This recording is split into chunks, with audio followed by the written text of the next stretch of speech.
हेमंत की दाढ़ी और कल्पना की साड़ी बीजेपी पर भारी। जी हां, राजनीतिक गलियारों में यह चर्चा का विषय बन चुका है।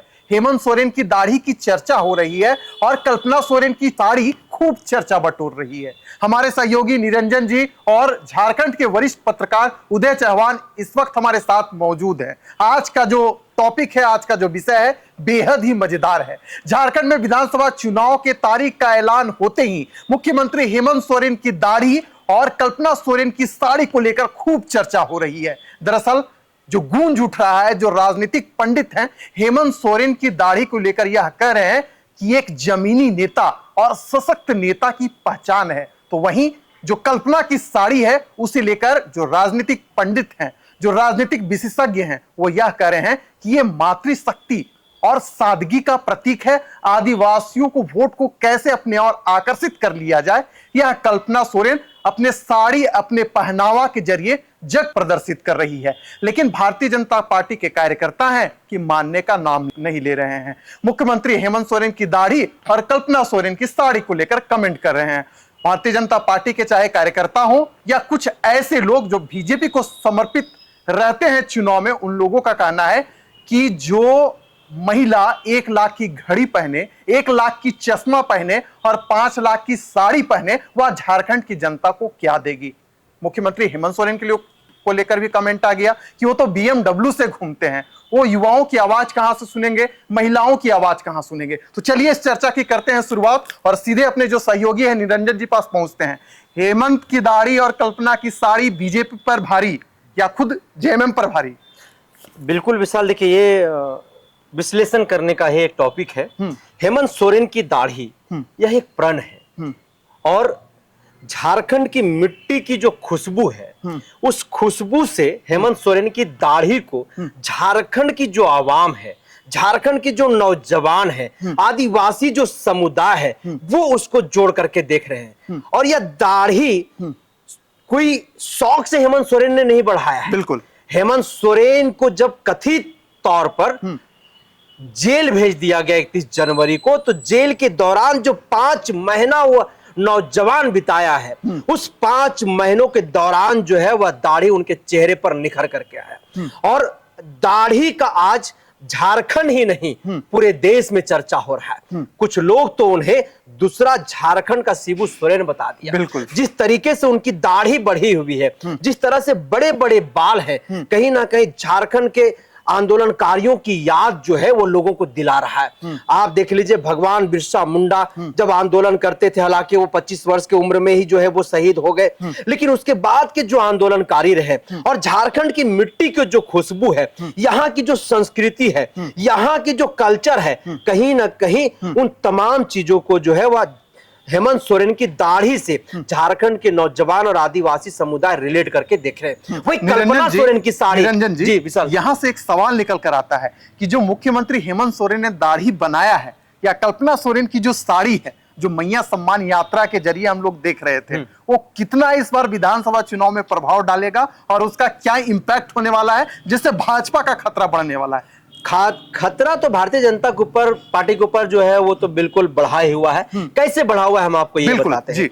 देखिए, कल्पना सोरेन जिस आदिवासी कल्चर, आदिवासी संस्कृति, धरोहर को जोड़ता हुआ आदिवासी पारंपरिक साड़ी, जिसको लाल पार साड़ी कहते हैं, जिस लाल पार साड़ी को पहन करके मैया सम्मान यात्रा के हर मंच से जो हुंकार भर रही है, जिस तरह से वो ओकल होकर के बात कर रही है, आदिवासियत की बात कर रही है, भाषा संस्कृति की बात कर रही है, और सीधे तौर पर हम्बल होकर के जिस तरह से महिलाओं से, नौजवानों से, पुरुषों से मिल रही है और उनसे झारखंड की कला, संस्कृति, भाषा, कल्चर, जल, जंगल, जमीन को बचाने को लेकर के उनसे जो आग्रह, अपील कर रही है और भारतीय जनता पार्टी को जिस मकर जाल में फंसा रही है, जिस तरह से भारतीय जनता पार्टी के खिलाफ वो मोर्चा खोल करके रखी हुई है, तो कहीं ना कहीं वो जो साड़ी है, उस साड़ी में देखिए 2 कलर है, लाल मतलब क्रांति और सफेद मतलब शांति। और ये हमारा फूलो झानो का याद दिलाता है, रुनिया झुनिया का याद दिलाता है, क्योंकि यही रुनिया झुनिया और फूलो झानो जो है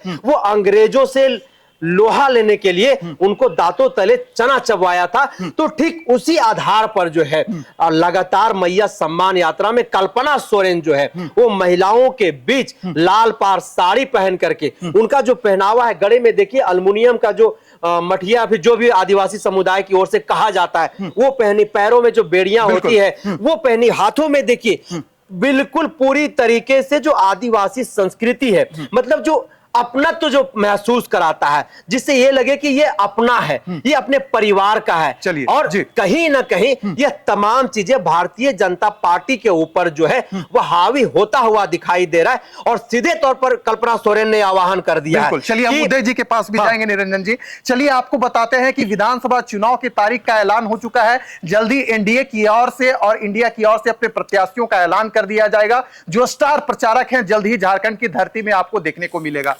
ये जो चुनावी मुद्दा बन चुका है, चाहे हेमंत सोरेन की दाढ़ी हो या कल्पना सोरेन की साड़ी हो, इसे लेकर चर्चा होगी। लेकिन उदय जी कितना इंपैक्ट डालेगा? भारतीय जनता पार्टी तो इस मुद्दा को उठाएगी और सीधे ये बोलेगी कि देखो, जो 1 लाख का चश्मा पहन रही है, 70,000 का घड़ी पहन रही है, इतनी महंगी साड़ी पहन रही है, वो आपकी क्या भलाई करेगा? कैसे इस मुद्दे को भारतीय जनता पार्टी जनता के बीच लेकर जाएगी? क्या यह जो मुद्दा है असरदार होगा इस बार के चुनाव में?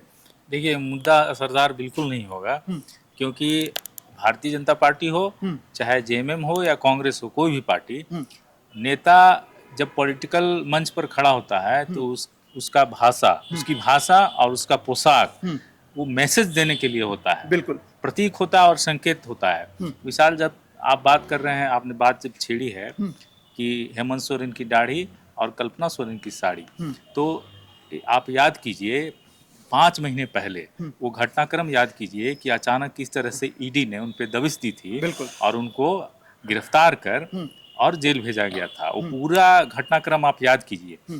और उसके बाद जब हेमंत सोरेन अपने पारिवारिक कार्यक्रम में शामिल होने के लिए गए थे रामगढ़, तो वो जो उनका लुक था वो पूरा चर्चा में था, देश भर के मीडिया में चर्चा में था।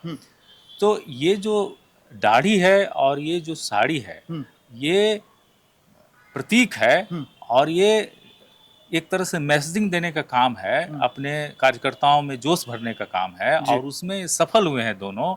और जो दाढ़ी है वो संघर्ष का प्रतीक है, बिल्कुल, और जो साड़ी है वो कल्पना सोरेन की संस्कृति का प्रतीक है, और कैसे वो आदिवासियत को, झारखंडियत को लोगों के बीच ले जा रही हैं, इसका प्रतीक है। आप देख लीजिए कि कल्पना सोरेन 5 महीने पहले जब हेमंत सोरेन को अरेस्ट किया गया था, उससे पहले कल्पना सोरेन कहीं नहीं थी सीन में। बिल्कुल, अचानक वो सीन में आती हैं, और जब आती हैं तो इतने दमदार तरीके से आती हैं कि हर जगह आप कहीं भी सभा में देख लीजिए, वो उनको क्राउड चीयर करती है, महिलाएं चीयर करती हैं, युवा चीयर करते हैं उनको, उनके बातों को हाथों हाथ लेते हैं। और इतनी अच्छी कला है उनका, इतनी आर्टिकुलेट है वो कि सीधा कनेक्ट करती हैं, यूथ हो, महिलाएं हो या कोई भी हो, बूढ़े हो, सबसे कनेक्ट करती है वो। तो ये जो उनका जो गेटअप है, जो ड्रेस है, या हेमंत सोरेन का जो गेटअप है, वो ड्रेस है, वो लोगों को लुभा रही है।